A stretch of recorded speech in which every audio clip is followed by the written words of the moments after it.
The 10 most intense Chicago Fire episodes from start to finish. Rank.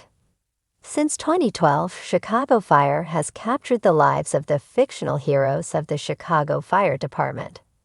Produced by Dick Wolf and Wolf Entertainment, the show's success has spawned other series that live in the same cinematic universe, One Chicago, including Chicago PD, Chicago Med, and Chicago Justice. When it comes to Firehouse 51, the action is nonstop. Over the course of 13 seasons, fans have watched their favorite characters experience everything. From explosions to tornadoes to, well, fires, the intensity of the stories is palpable. They pack some heat. Pun intended. Whether it be a singularly contained episode or one of the many high-octane crossover episodes, Chicago Fire has played host to some of network television's most intense episodes. Heartbreak, death, and destruction are key factors in these shocking television moments. It's time to journey through Chicago Fire and the show's extraordinary episodes that have kept viewers on the edge of their seats. Get ready. A tornado is devastating Chicago Fire.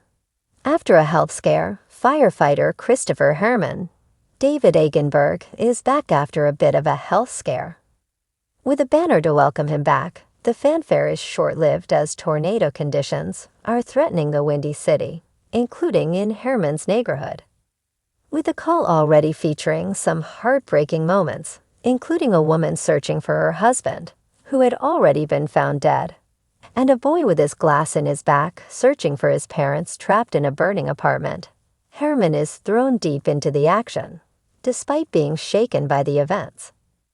Meanwhile, Jessica "Chili" Chilton, Dora Madison, learns that her sister had been found dead, though some of the Firehouse 51 do not call her erratic behavior an excuse for her recent actions. Her verbal assault on Jimmy Borelli, Stephen R. McQueen, following their breakup was simply uncalled for, regardless of grief. When it reached the point of nearly killing a victim, many were worried this could be Chili's last straw. She was her own windstorm in a highly stressful episode. Though the tornado's aftermath caused immense destruction for Chicago, the reality of the damage made the episode's intensity feel quite real. Usually, when you watch a fictional series and you witness an event that might scare you, should you be caught in a similar situation, you get a glimpse of the resolution. Many people fear being trapped in an elevator. But what if you happen to be stuck in an elevator while the building is on fire? You might hope the firefighters are called in to save the day. During this Season 9 episode, building manager Holly Bays Bison and construction contractor Trevor, Brian King, end up being trapped in an elevator whose cable snapped, alongside the firefighters they called to save the day. Herman and Joe Cruz, Joe Minoso, do everything in their power to calm Holly and tend to Trevor's broken leg, all while trying to radio out for help. The intensity of the episode was centered around a real fear, and the terror built around the traumatic situation. Things continue to get worse. Between smoke seeping in, causing Holly to panic and electrocute herself, and a near fire starting inside the shaft, Chicago Fire expertly mastered an intense situation while exploring and developing character arcs. On the bright side, Holly and Trevor bonded over their shared trauma, agreeing to a date after they are cared for.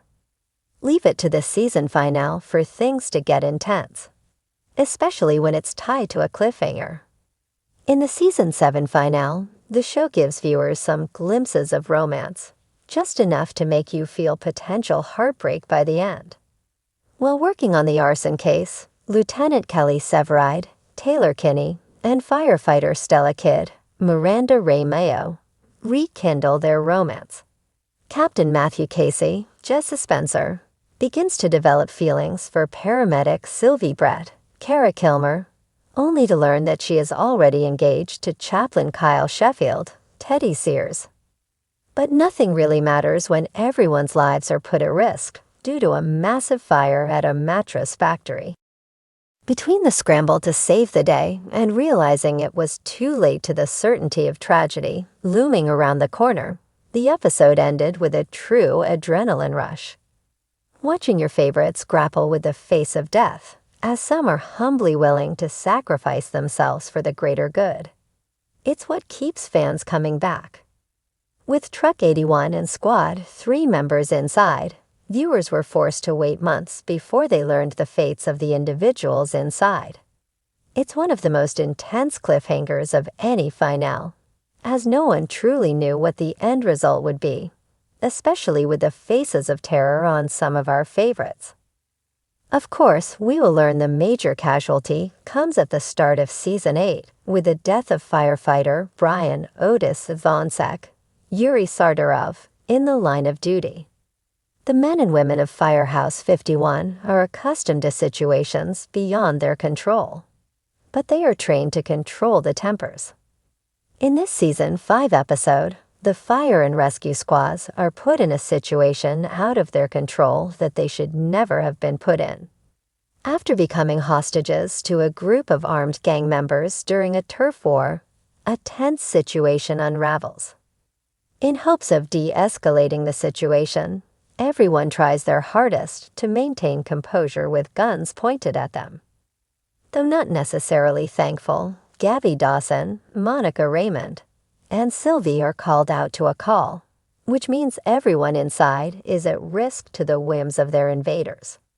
With Chief Wallace Bowden, Eamon Walker, trying to keep everyone calm, it's Severide, the only one accounted for, trying to save the day behind the scenes. The tension of the hostage situation highlights the Firehouse 51 family, revealing other facets of their characters. With escapes, gunfire, and near fatalities, this episode of Chicago Fire brought viewers on a whole new journey. The heroes become the victims. The story is one of gang violence, something that plagues the real-life city, bringing the show to that reality it's known for. There is little more heartbreaking than watching a child learn about the loss of a parent. Sometimes the intensity of an episode isn't based on a catastrophic event. It might surround the emotional breakdown of a fan-favorite character. Severide had a seemingly simple task. While watching Detective Bianca Holloway's, Jenny Mullen, son JJ, Maxwell Jenkins, as she is set to testify at a trial, Severide is pushed to a test when he learns that the boy's mother was shot and killed. Knowing how heartbreaking the news will be for the young boy, Severide protects JJ from the pain of the news before his aunt can come. Part of the emotional intensity comes while watching Severide and the rest of the Firehouse 51 crew react when JJ mentions his mom. The episode is an emotional gut punch that pushes Chicago Fire into those tissue box finishing television moments. With the success of Chicago Fire leading to a second season order, the show was able to push the boundaries of intensity for the Season 2 finale. The main event focuses on a burning boarding school that wreaks havoc for the firefighters. As the crew sweeps the floor, it's the discovery of a charred body of your young child that pushes Severide to a new emotional level. Why? It was one of the rooms that he had cleared. Thankfully, the victim survives, but it rattles Severide so much that he seeks distraction from the trauma. So that's the intense moment, right? Wrong. Y'all, this is the season finale. As Bowden and Donna Bowden decide to wed at the firehouse, Casey pops the question to Dawson. So one might think Season 2 is going to leave viewers with a happy ending. Well, before she can answer, the alarm sounds, with the squad racing to a minor fire. With the chief staying back as the crew deals with the fire, silence pervades the air as Severide suddenly issues a pullback warning right before the building explodes. Bowden calls out on the radio to earn no response. The Season 2 finale gave viewers the trauma of who might not make it out alive by the time Season 3 rolls around. Unfortunately, the only one not to survive the blast is revealed to be paramedic Leslie Shea, Lauren German. This episode reminds fans that you can't have happiness in the end. Chicago Fire must have a trauma sandwich, destruction at the end, and joy smack in the middle.